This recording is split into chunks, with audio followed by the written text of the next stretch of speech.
Diz assim a palavra do Senhor, segundo Samuel, capítulo de número 11. Decorrido o ano, no tempo em que os reis costumavam sair para a guerra, enviou Davi a Joabe e os seus servos com ele, e todo Israel, que destruíram os filhos de Amon e sitiaram a Rabá. Porém Davi ficou em Jerusalém. Uma tarde levantou-se Davi do seu leito e andava passeando no terraço da casa real. Daí viu uma mulher que estava tomando banho, ela era muito formosa. Davi mandou perguntar quem era. Disseram-lhe: é Betseba, filha de Eliã e mulher de Urias, o heteu. Então enviou Davi mensageiros que a trouxessem. Ela veio e ele se deitou com ela. E tendo-se ela purificado da sua imundície, voltou para sua casa.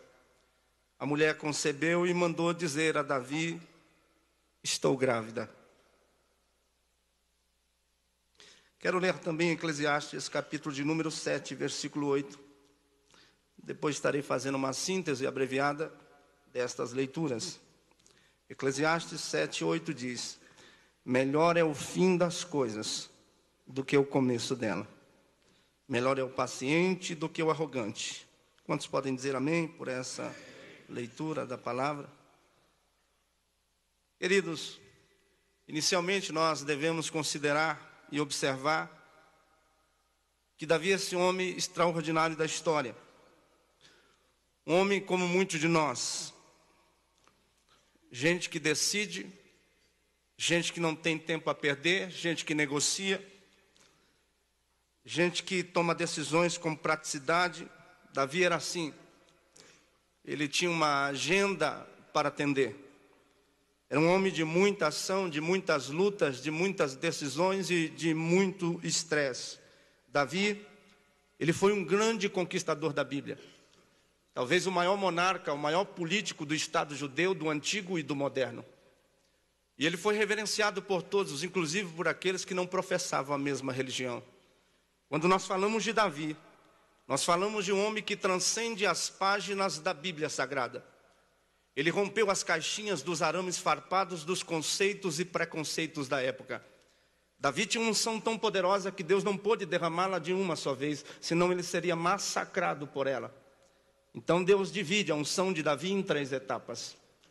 Mas Davi não é só conhecido como rei, como monarca, como estadista. Davi é mais conhecido no mundo inteiro como salmista. De tantas composições de expressões poéticas, de amargura, de tristeza, de bênção, de vitória, teve uma que impactou o ministério de Davi. É quando Davi escreve o Salmo de número 23. Salmo de número 23 é escrito por Davi, pastor Eliseu, quando ele está no ápice, no máximo, no topo. Não tem como crescer mais. Ele escreve a sua maior obra de arte, o Salmo de número 23. Estudiosos dizem que o Salmo de número 23 é mais conhecido do que o nome de Jesus. É mais conhecido do que João 3,16, porque Deus amou o mundo de tal maneira. É mais conhecido do que o Êxodo, os 10 mandamentos que impactaram a história de Israel. Davi foi o maior referencial em Israel. Talvez não houve alguém com tanta expressão, tanto quanto a dele. E ele foi um homem dotado por Deus de muitas habilidades. Dentre as habilidades de Davi, nós sabemos que ele foi cantor, músico, poeta, escritor, pastor de ovelha, guerreiro, profeta, e Davi foi rei. Tantas habilidades a um homem só. Mas houve algumas encruzilhadas na vida de Davi que mudaram a trajetória dele. Na verdade, Davi teve vários encontros, mas houve 2 em particulares que impactaram o ministério de Davi. Um foi no começo do ministério e outro foi no final do ministério. Por isso que eu li Eclesiastes: melhor é o fim das coisas do que o começo delas. No primeiro encontro de Davi, ele encontra-se com o gigante Golias. Qualquer criança sabe dessa história bíblica. No segundo encontro de Davi, ele encontra-se com uma mulher. No primeiro encontro de Davi, ele vence o Golias. No segundo encontro de Davi, ele perde para Betseba. No primeiro encontro de Davi, ele vence num campo de batalha. No segundo encontro de Davi, ele perde dentro de um quarto perfumado. No primeiro encontro de Davi, ele vai em nome do Senhor dos Exércitos e vence as batalhas. Porque todas as vezes que você colocar o Senhor na frente, Ele vai agindo soberanamente na história. No segundo encontro de Davi, ele perde porque foi no próprio nome.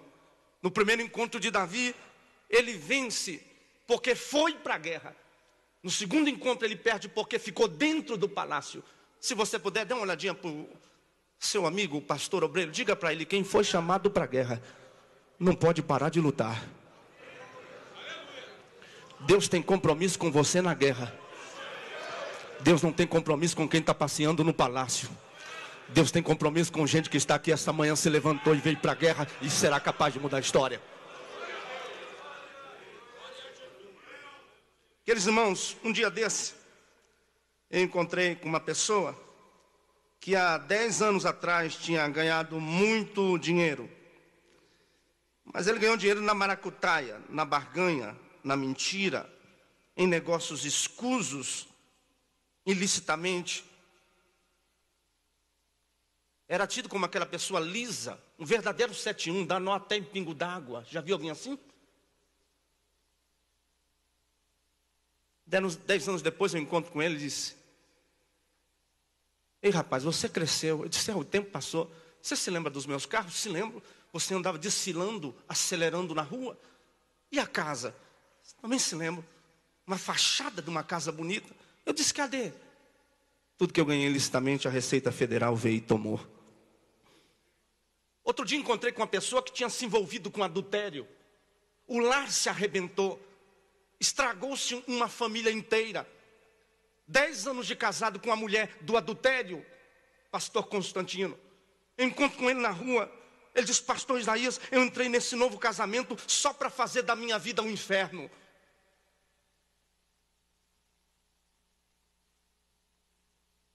Um pai orienta o filho na rua: ó menino, eu não quero que você ande com más companhias. O rapaz já tinha ingerido drogas. E um dos amigos disse: vai deixar esse velho falar assim? Ele, induzido pelas drogas e pela incitação dos amigos, foi lá e deu um tapa na cara do pai com a mão direita. O pai abaixa a cabeça e entra para casa humilhado. 3 meses depois, esse rapaz está andando de moto, uma van desgovernada, imprensa ele no poste. Ele perde justamente a mão que levantou para dar na cara do pai. Marilyn Monroe foi visitada por Billy Graham durante a apresentação de um show. Porém, ela, depois de ouvir a mensagem do Evangelho, Billy Graham disse: você quer o meu Jesus? Ela disse: eu não preciso do seu Jesus, reverendo. Uma semana depois, é encontrada morta, assassinada. Hodges afirma que entrou no quarto dela enquanto dormia e injetou uma dose maciça de hidrato de cloro, que era um poderoso sedativo misturado com neobutal, e acabou com a vida dela. Tancredo Neves, na ocasião da campanha presidencial, disse que se tivesse 500 votos do seu partido, PDS, nem Deus o tiraria da presidência da República. Os votos ele conseguiu, mas o trono lhe foi tirado um dia antes de tomar posse. Cazuza, empolgado num show no Canecão, no Rio de Janeiro, ele pega um cigarro de maconha e sopra a fumaça. Quando a fumaça está subindo, ele diz: essa fumaça aí é para você, Jesus. Anos depois morre de AIDS. John Lennon disse: o cristianismo vai acabar. Jesus é um cara legal, mas as suas disciplinas são muito simples e ultrapassadas. Hoje nós, os Beatles, somos mais populares do que Jesus. Depois de ter dito isto, que os Beatles eram mais populares do que Jesus, recebeu 5 tiros de um fã. Em Campinas, São Paulo, no ano 2005, uma turma de amigos já embriagados foram buscar a última pessoa para uma balada. Pararam em frente da casa da jovem e chamaram-no. E a moça vem junto com a mãe. A mãe percebe que eles estão todos embriagados. E a mãe, vendo aquela situação, pega na mão dela. Ela já estava dentro do carro. Ela disse: filha, vai com Deus, que Ele te proteja. A filha, para tirar onda com a mãe, tirar sarro na presença dos amigos, disse: mãe, Só se ele for no porta-mala, porque aqui dentro do carro ele não cabe mais. Horas depois vem a notícia: o carro foi esmagado através de uma batida, e só o porta-mala estava intacto. E uma caixa de ovos não quebrou um ovo sequer daquela caixa de ovos. O marido deixa a esposa e sai com a amante à noite. E quando se levanta pela manhã, ele está procurando ela. Ele vai no banheiro pensando que ela está, mas ela não estava. Mas ela deixou uma frase no espelho do banheiro com batom: bem-vindo ao mundo maravilhoso da AIDS. Eu poderia citar casos e mais casos aqui nesta manhã. E se eu fosse pedir nesse grande auditório, eu tenho certeza absoluta que levantaria-se uma nuvem de testemunha de pessoas que diriam: pastor Isaías, eu também conheço alguém que fez isso na vida e hoje está pagando. E a pergunta que vocês devem estar me fazendo é: pastor Isaías, o que aqui se faz, aqui se paga? Com certeza essa expressão não é bíblica. Ela é muito mais originária da mentalidade espírita. Ela é mais própria da linguagem daqueles que creem na lei do karma. Quem aqui faz, aqui paga. Entretanto, nós cristãos precisamos ser cautelosos e dizer o seguinte: que há uma lei na Bíblia que ninguém foge dela. Não importa se você é branco ou negro, rico ou pobre, religioso ou ateu, culto ou ignorante, há uma lei que ninguém foge dela no universo. Está em Gálatas 6:7. Não vos enganeis. Deus não se deixa escarnecer. Porque tudo que um homem semear, isto também ceifará. Porque o que semeia para a sua própria carne, será da carne que ele vai colher a corrupção. Mas o que semeia no Espírito, será do Espírito que ele vai colher a vida eterna. Quem pode levantar a mão? Quem que quer colher a vida eterna aqui através do Espírito? Queridos irmãos, essa lei aqui é inexorável. Essa lei é imexível. Não dá para mexer nessa lei. Não dá para pôr o papel debaixo da gaveta. E essa lei é uma lei correta. Por que é uma lei correta? Porque não é uma lei humana, é divina. Foi Deus que disse: o que você plantar, você colhe na sua vida. Isso não só se aplica a coisas boas, mas coisas ruins. Quem planta ódio, colhe inimizade, porfia, briga. Mas quem planta amor, ainda colhe solidariedade, amizade, simpatia. Quem planta vingança, ele vai ver: eu vou pegar ele na curva. Quem planta vingança, colhe violência. Mas quem planta perdão, ainda colhe calor humano, gratidão na vida. Quem planta egoísmo fica sozinho. Ninguém gosta de ficar perto de pessoas egoístas. Tudo dele é o melhor. O campo dele é o melhor. Não. Tudo num debate teológico ele tem que se sobressair. Ele tem que ser o cara. Perto, tudo dele é o melhor. Ninguém gosta de ficar perto de pessoas egoístas. Quem planta mutretagem vai colher calote lá na frente. Passa o tempo que for, mas a lei da semeadura é infalível. Mas aí você diz: pastor Isaías, mas espera aí, mas e o perdão? Deus não perdoa? Deus perdoa todos os pecados que nós cometemos. Mas a Bíblia diz que Deus não inocenta o pecador. Há um segredo aqui. Significa dizer que quando nós erramos, nós colocamos engrenagens em movimentos. Deus perdoa todos os nossos erros, mas as engrenagens das nossas atitudes, elas não param. Elas vão tendo desdobramento e repercussão na vida. Tudo que você faz vai crescendo como vasos capilares. Já viu hoje, tem a tendência de pintar o cabelo? Pode pintar da cor que for, mas o branco quer sair. O branco quer sair. Só se você andar com a lata de tinta todo dia. Tudo que você faz vai crescendo exponencialmente. Haja tinta. Vejamos o exemplo que nós temos aqui esta noite a respeito de Davi.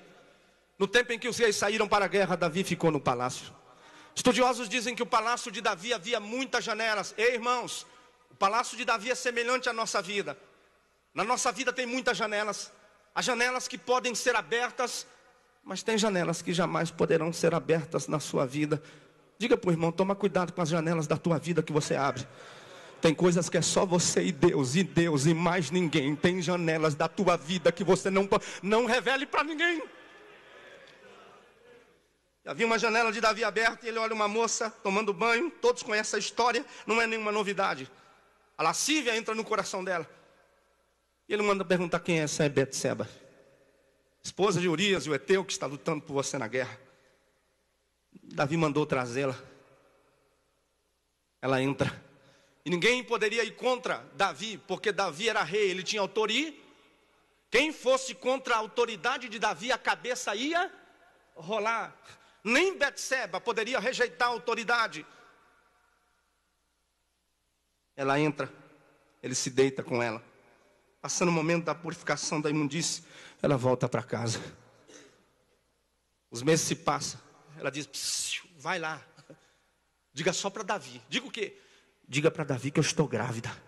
Davi diz que eu faço, eu sou rei Israel. Isso aqui não pode vazar. A nação não pode saber. Eu vou usar minhas estratégias de rei para encobrir o meu pecado. Primeira coisa que ele faz, ele escreve uma carta para o comandante Joabe que está na guerra. Joabe, manda o Urias voltar da peleja. Eu tenho algo para ele, muito bom. Urias volta. Vossa Majestade, rei Davi. Sei, rapaz, você veio cansado. Eu ouvi a ordem, cheguei rápido. A jornada não foi fácil. Vai se deitar para se recuperar. Vai lavar as tuas mãos, os teus pés, vai se deitar. Olha o pensamento dele, ele vai se deitar com a esposa. Ninguém sabe que o filho é dele, está tudo encoberto. A Bíblia diz que Urias não foi se deitar, ficou com servos na porta do palácio. Davi chama ele de novo, porque ficou sabendo. Porque disseram, Davi, Urias não foi se deitar. Chamou ele de novo, chama o Urias. Urias, você não veio de uma guerra, vai se deitar. Aliás, é o seguinte, vou fazer um banquete para você. Deu vinho para ele. Eu vou encher ele de vinho. Ele vai perder a noção da realidade. Vai ser fácil levar ele para casa. Urias, vai para casa. Ele estava bebinho, não vou. Urias, para casa. Não. Davi disse, agora ficou difícil ainda. Chama ele de novo. Rapaz, você não veio de uma peleja, de uma guerra. Vai se deitar. Sabe o que ele disse? Vossa Majestade, rei Davi. Como que eu posso ir para minha casa, colocar a minha cabeça no travesseiro, com a consciência tranquila, como se nada tivesse acontecendo? Porque o povo de Israel está lá e a arca de Deus está acampada. Eu não posso me deitar. E sabe o que ele disse? Tem mais, eu não vou me deitar por causa da tua alma e da tua vida. Eu vou ficar protegendo você aqui na porta do palácio. Aquilo feriu o coração, pastor Carlos, de Davi. Foi forte.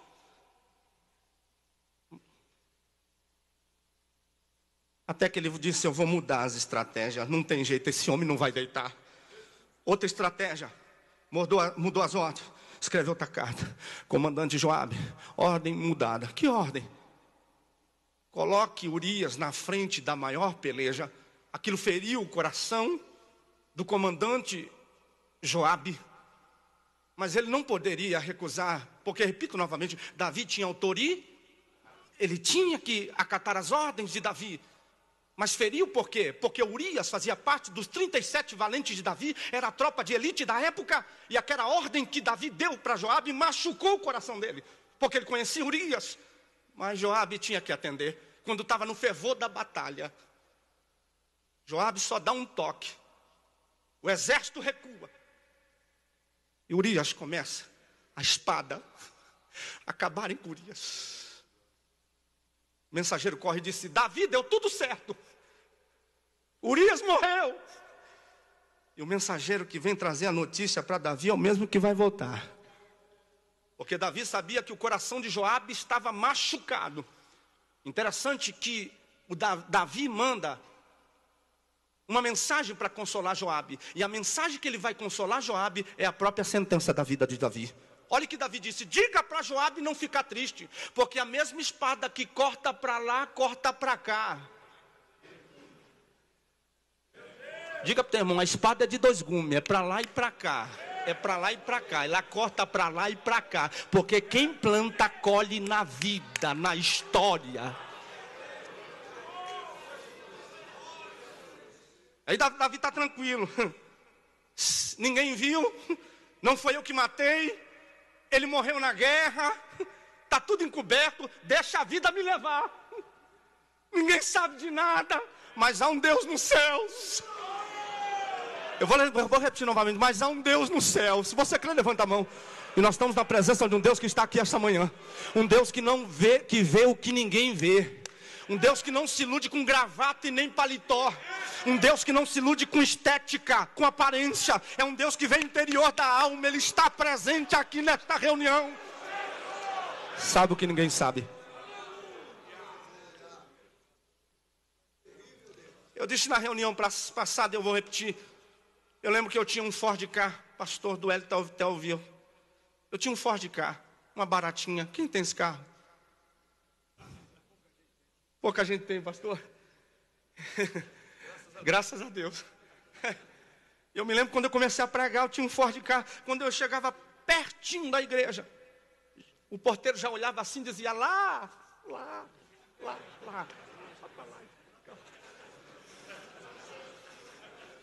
Porque as pessoas olham o que você tem. As pessoas se impressionam com o teu carro, com o teu terno da Giorgio Armani, com o teu relógio Patek Philippe, se o seu perfume é Paco Rabanne. Deus não se ilude com isso. Ele vê o interior da alma, ele vê o que ninguém vê. Ele vê, cara, quem crê que esse Deus está aqui? Você pode levantar a mão. Ele está na história. Urabacamandaia. Alamandoiatacamai. Ele está aqui nessa reunião. Vê o que ninguém vê, sabe o que ninguém sabe, prescuta o interior da alma. É o Deus da história.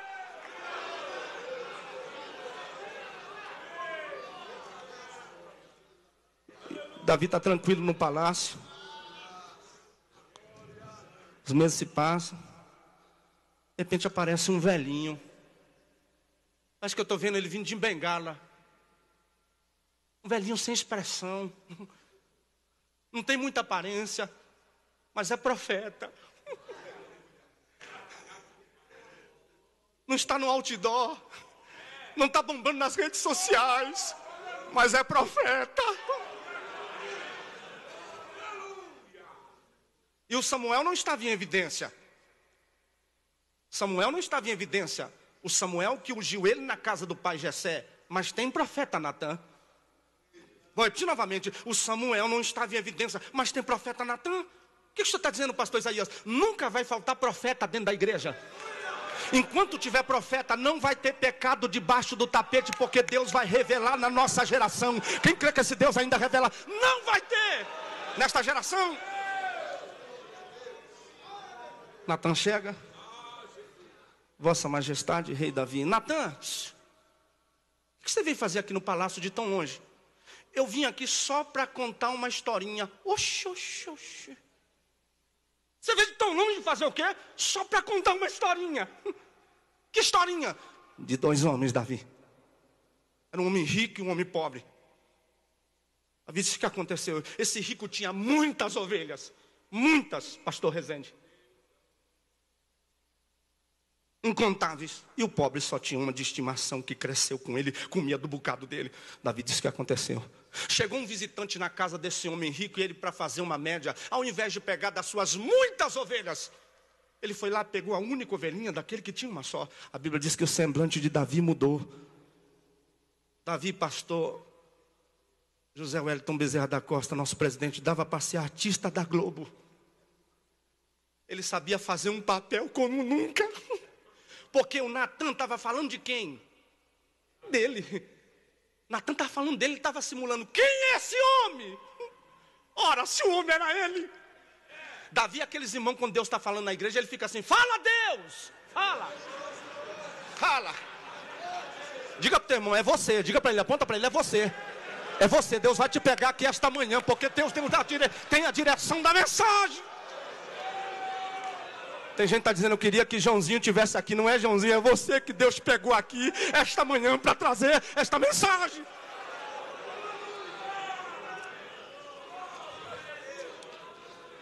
Aí Davi diz, eu vou tirar a espada, Natã.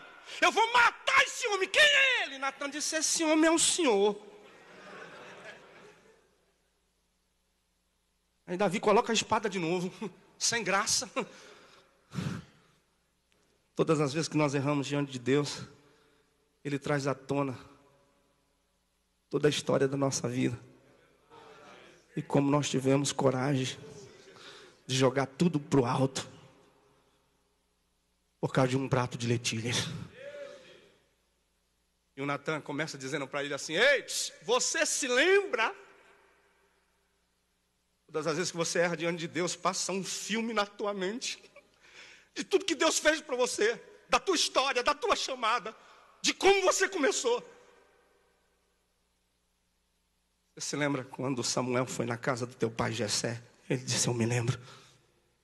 Você se lembra que os seus irmãos estavam lá pensando que Deus está olhando para ator da Globo com peitoral e abdominal?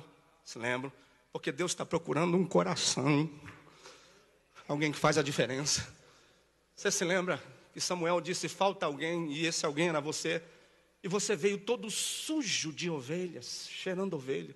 E você escreveu lá na frente que Deus te tirou dos monturos e fez assentar entre os príncipes. Você se lembra? Quando você sentava ao redor da mesa, não tinha cadeira para você, porque os seus irmãozinhos sentavam primeiro. Então você não fazia parte do clã. Mas quando Samuel chegou, disse: ninguém sente enquanto ele não sentar, porque a cadeira agora é dele. Você se lembra quando Saul jogava as flechas e as flechas não atingiam você? Não era pela sua capacidade de cantar, era Deus que tinha um projeto na tua vida a realizar. Estou profetizando para alguém aqui. Pode lançar as flechas que for de encontro com você, não vai pegar. Enquanto Deus tiver chamada na tua vida, vai concretizar o que Deus tem para você. Descansa o teu coração. Pode levantar a calúnia que for no teu campo de trabalho, não vai pegar em você, porque Deus tem chamada. Você se lembra? Quando Samuel derramou os óleos sobre a tua cabeça, se me lembra. E o Espírito Santo de Deus se apoderou de você, se lembra?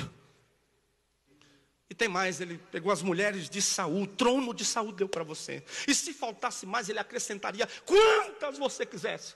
Mas você foi lá e pegou a única mulher de Urias, o heteu. Agora, pois, jamais se apartará a espada da sua casa. Eu chamo isso aqui engrenagens da vida, pastor Paulo Lúcio. Engrenagens da vida. E tudo que você fez em segredo, em escondido, será feito em tendas abertas. Para você saber, Davi, que ainda existe um Deus em Israel. E é conhecedor de toda a história. E não está isento em nenhuma delas. Deixa eu me dizer para você que está me ouvindo esta noite, homem de Deus, pastor, obreiro. Quando Deus diz assim: ei, não faça. Não é porque Deus é um estraga-prazeres. Quando Deus diz assim: ei, não entre por esse caminho. Não é porque Deus é um chato, um ranzinza, um antipático. É porque Deus sabe que tem caminhos que você irá entrar por ele, que o final é a morte. Eu gostaria de deixar algumas lições. Nós estamos num culto de ensino para obreiros. A primeira lição que eu aprendo desse texto: nunca faça nada na vida se você não estiver disposto a arcar com as consequências. Vou repetir novamente: nunca faça nada na vida se você não estiver disposto a arcar com as consequências. Não pense assim: pastor, é bom demais, eu não estou resistindo. Veja se depois disso você vai arcar com as consequências. Eu, por exemplo, quando meu pai me bateu, eu fazia coisas erradas, meu pai só pegava na cinta. Esse menino nem tirei, mas já está doendo. Eu fazia coisas erradas, mas não estava preparado para as E o que eu vejo hoje? São muitas pessoas que vão entrando em projetos, mas elas não estão preparadas para o que vem depois. Se você não sabe como administrar as consequências, não faça, porque elas vêm, pode ter certeza. Um pastor amigo meu foi visitar um senhor na Santa Casa de Misericórdia. Quando chegou lá, ele foi na ala dos cancerosos. Foi visitar um senhor. Quando ele está passando no corredor, várias marcas, ele viu um rapaz que recentemente tinha tirado o maxilar, o esôfago, aquela coisa aberta. E o pastor ficou olhando. Isso que o pastor ficou olhando. Chegou o irmão dele. O que aconteceu com ele? É que ele fumava 4 maços de cigarro por dia. E o irmão que chegou disse: aliás, deixou ele lá fora dar uma tragada que me deu vontade. Ele está vendo o irmão dele morrendo por causa do cigarro e diz: me deu vontade. Se você não está disposto a arcar com as consequências, não façam. Você nunca viu ninguém morrendo no hospital precisando de ar e o ar não chega. Você nunca viu ninguém morrendo de AIDS. Eu estava pregando em Bangu 2 anos atrás, e depois do culto uma senhora me para. Eu estava vendendo o meu material, meus livros, e ela disse: pastor Isaías, eu gostaria de falar com o senhor. Eu disse: irmã, é muita gente aqui. Ele disse: não, eu espero. Eu disse: o que aconteceu? Ela disse: é sobre o meu marido. Eu disse: fale para o seu pastor. Disse: não, mas eu quero falar. Eu estou sentindo de falar. Eu disse: pode falar, eu vou orar pela irmã. O que aconteceu? Ela disse: ele era um homem de Deus. Nunca perdeu um culto. Escola dominical, dizimista. Um homem fiel. Eu disse: aí, aos 56 anos. Ele saiu com uma mulher uma vez só, poucos minutos. E eu estou escondendo ele de hotel em hotel. Eu disse: mas por quê, irmão? Porque ele está lá na cama sendo carcomido pela AIDS, se definhando. O custo vem. Vem mais cedo ou mais tarde. Mas o que você plantar na vida, você colhe. Eu estava estudando sobre essa pregação que iria fazer. E eu peguei um texto de Charles Schindler e achei interessante. Ele disse: se você aceitou levemente a graça de Deus, se andou devagarinho, esse devagarinho aqui é manhoso, nos corredores do reino de Deus, procurando o pecado e a sua retidão conforme a sua vontade, pensando que a graça cobre tudo, você agiu erradamente, meu amigo. Porque é bem provável que você já esteja colhendo os frutos amargos das sementes plantadas no passado. E que sementes são essas? As consequências. Talvez estejam pessoas aqui esta manhã que estão numa situação comprometedora. Quem sabe existem pessoas aqui que só estão deslizando na superfície e acha que não vai ser apanhado? Lê de engano. De Deus ninguém se zomba. O salário do pecado ainda é a morte. Isso se aplicou a todos os homens da Bíblia. Salomão plantou lá atrás, na Palestina. E até hoje a engrenagem está em movimento. Abraão plantou desobediência, suspeita, mentira. E ainda hoje judeus, ismaelitas, abraamitas, isaqueístas, israelitas estão em guerra. Porque alguém plantou lá atrás e as engrenagens não pararam. Segunda lição. Quanto mais profundos e extensos forem os nossos atos, mais extensas e profundas serão as nossas consequências. Em outras palavras, se você estiver fazendo bem, continue fazendo bem para a glória de Deus. Porque quanto mais você for fazendo bem, maiores serão as consequências benéficas na sua vida. Por que eu estou dizendo isso? Porque se você estiver fazendo alguma coisa que não presta, ei, pare hoje. Pare nesta pregação. Pare nesta mensagem. Pare nesta manhã. Pare enquanto Deus está falando com você hoje. Pare enquanto a voz de Deus está ecoando. Pare enquanto Deus está te exortando hoje. Pare enquanto ainda é tempo.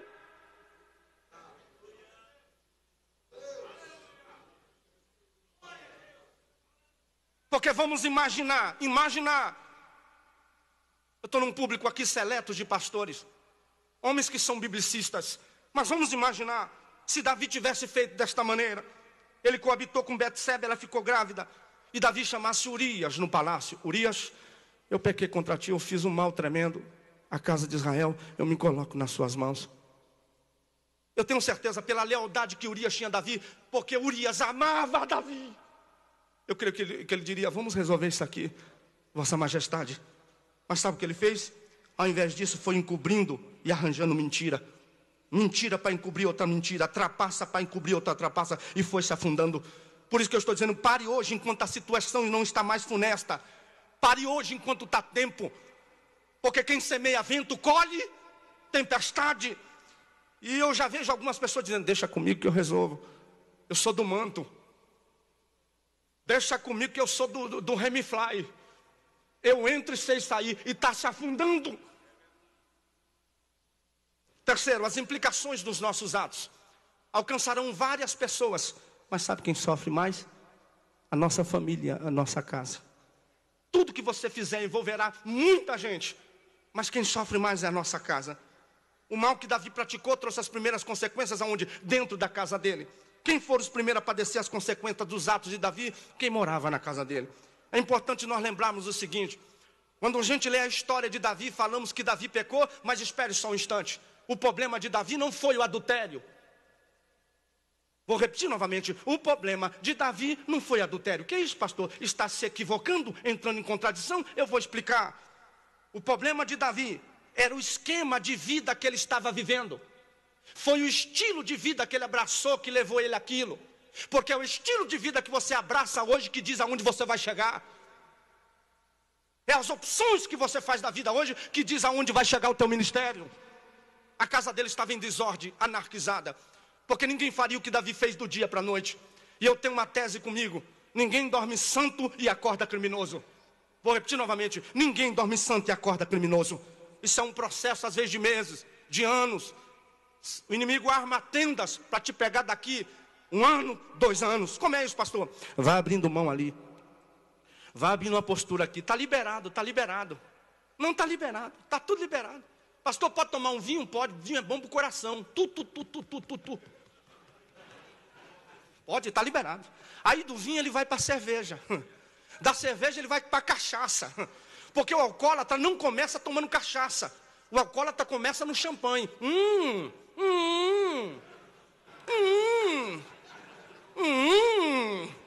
Aí quando vê não dá para voltar mais. Aí quando está os problemas da vida, ao invés de dobrar o joelho, vai entrar na cachaça para esquecer os problemas. Mas você não, você dobra o joelho, fala com ele, ele escuta você. Quando é a diferença.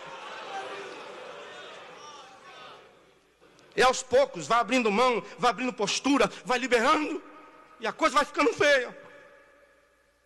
C.S. Lewis diz que Davi pisoteou a pior lei da natureza no seu palácio em Jerusalém. E por causa disso passou todos os dias que se seguiram num verdadeiro inferno na terra. O palácio de Davi era um perfeito pandemônio de suspeita, intriga, inveja, ódio. Tudo isso surgindo ora em forma de incesto e ora em forma de assassinato. E foi nesta casa, se isso pode ser chamada de casa, que Absalão, o terceiro filho de Davi, cresceu.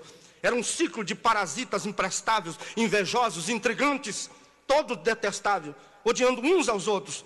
Juntavam-se sobre cada uma das mulheres de Davi para possuí-la.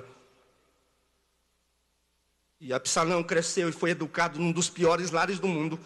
E é por isso que lá na frente Davi adultera, Aminon estrupe a própria irmã, Absalão mata a irmã.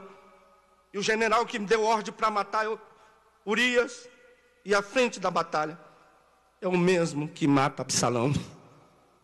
Essa engrenagem da vida, tudo isso acontece, marca a história desse Davi. Agora sabe o que me chamou a atenção? Que a Bíblia diz que Davi é um homem segundo o coração. Como é que esse homem aqui cai? Como é que um homem dessa estirpe, ele cai? Um homem dessa capacidade, um homem que tinha tanta comunhão com Deus, como é que esse homem cai? E quem somos nós aqui diante de Davi? Quem somos nós? Quem é esse pregador que está pregando aqui essa manhã diante de Davi? Nada. Um homem que sabia o que era comunhão com Deus. Como é que esse homem cai? Cai desse pedestal tão rápido e tão forte. O que o senhor está dizendo? Se isso aconteceu com Davi, pode acontecer na minha casa e na tua casa. Se a gente não abrir os nossos olhos, se a gente não tomar conta do nosso ministério. Deus está falando com alguém, está falando comigo primeiro, mas está falando com você. Toma conta da tua casa, da tua família, do teu ministério. Eu fiquei pensando, quando é que cai um homem desse? Quando é que cai um homem de Deus? Agora com esse texto aqui, a respeito de Davi, eu não vim aqui me ufanar, porque alguém está dizendo, o pastor Isaías é muito santo. É santo. Pregando esse texto a respeito de Davi. Eu repito novamente, eu não sou melhor do que Davi. Porque um dia desse eu encontrei com o irmão depois do culto que disse, pastor Isaías, eu estou cada vez mais feliz. Eu disse, por quê? Porque em relação aos 10 mandamentos, eu só estou errando em 2.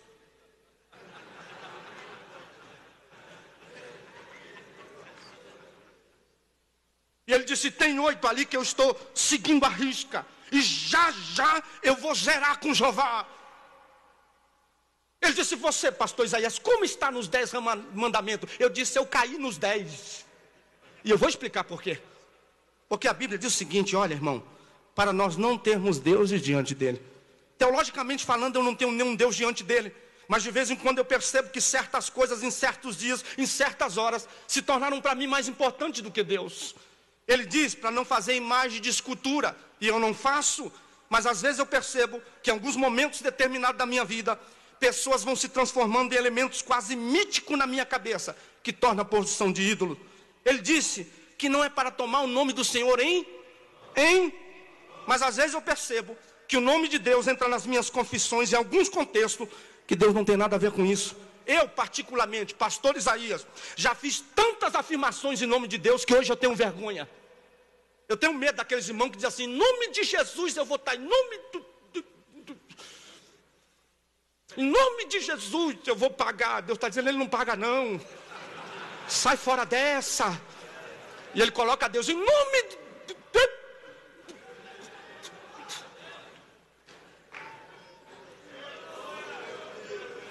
Deus diz: sai fora, sai fora, sai fora, sai fora.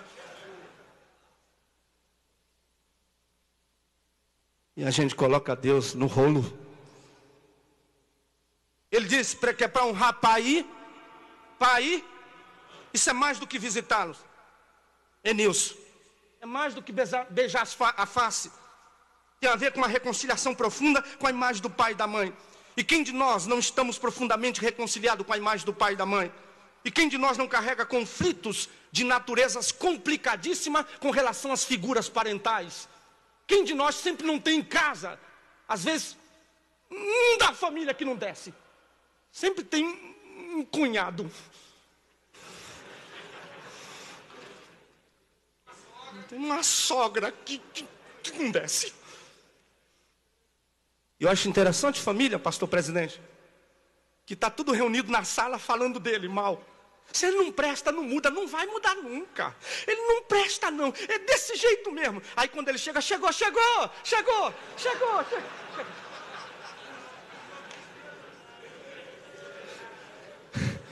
Essa família é muito linda. Ele disse: não matarás. Eu nunca matei ninguém. Mas vamos ser sinceros, quantos matadores existem dentro de nós? Quantos sentimentos de hostilidade, de energia, homicidas vão viajando nas nossas mentes? Eu já vi o camarada pregando e o outro trouxendo assim: mata, vai dar errado. Vai, dá um pânico no microfone. Vai. Sangue de Jesus. Sangue?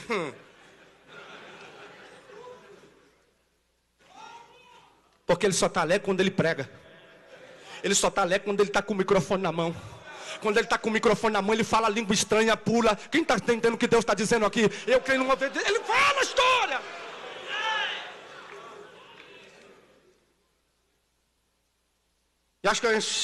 E ele disse: não adulterar. Isso aqui é forte. Eu finalizo aqui. Não adulterar. Porque tem gente batendo no peito aí: eu nunca adulterei.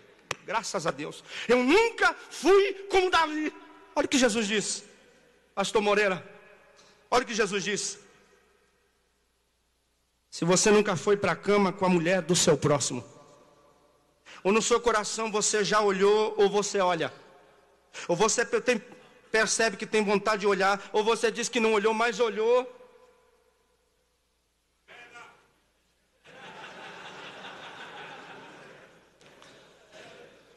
A Bíblia diz: se você olhar para uma mulher com intenção impura na mente, você já foi para a cama com ela. Ele disse: não dirá falsos testemunhos. Eu nunca fui um tribunal acusar ninguém injustamente, mas quantas versões a gente passa adiante sem saber. Quanta fofoca, quanta boataria. E tem gente que está envolvido com essas redes sociais de YouTube e fica acreditando nisso aí. Muita gente se degradando aí. Irmão, vamos ficar com a palavra que ela ainda é capaz de transformar e mudar a nossa história. Tem gente que acredita em tudo que coloca. Quanta coisa sem a gente saber. Tem pessoas que dizem assim: eu ouvi dizer, eu tenho impressão que é, eu não estou bem certo, mas tudo indica que é. Ô irmão, mas você esteve lá, você viu o irmão errando? Eu não vi, mas é. E acaba com a vida do irmão e da irmã. Cria uma história que não existe, prejudicando alguém. e acaba tornando-se autores de ficção e alguém paga a conta. Ele disse: não cobiçará nada do que não é, nem a mulher do teu próximo, nem a vaquinha dele, nem o boi dele, nem um carro dele Camaro amarelo, nem um terno dele de grife da Giorgio Armani, nem um relógio dele Patek Philippe, nem a casa que ele tem na praia. Não pode cobiçar nada. Ele pode passar com um carro Camaro amarelo perto de você, você de fusquinha, você tem que dizer: vai em nome de Jesus, vai que eu fico aqui orando por você. Não vai estourar nenhum pneu seu, nada na estrada vai acontecer.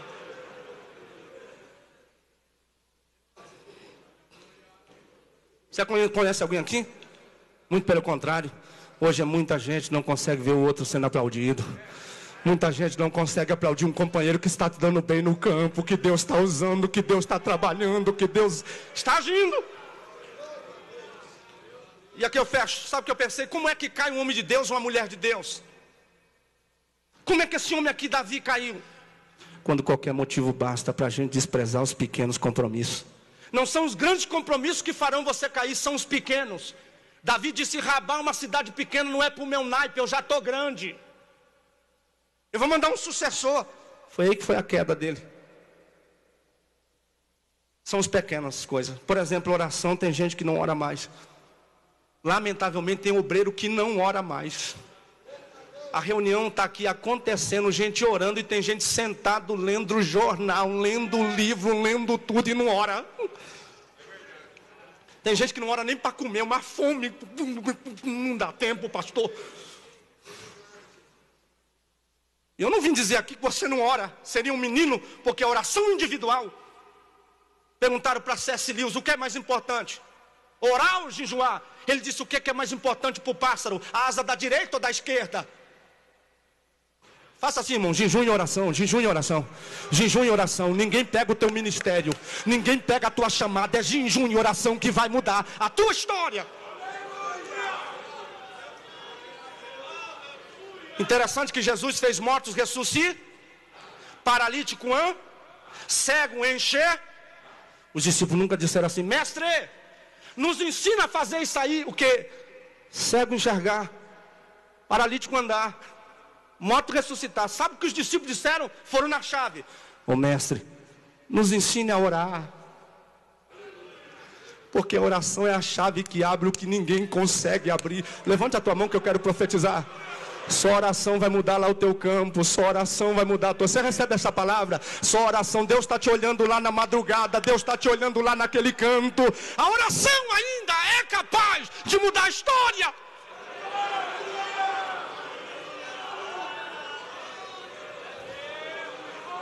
Uramandarai, Ekamandarai, Alamandorai.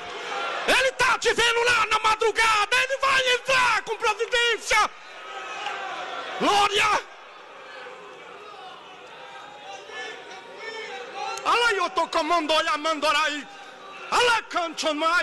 Eu sinto ele aqui. Levanta a tua mão direita, porque é uma presença de Deus descendo aí. Aí na galeria, aí atrás. Receba aí algo de Deus. Deus está te vendo lá no canto. Deus está te vendo lá naquele quartinho. Ele está vendo. Só oração. Pastor Jaziel.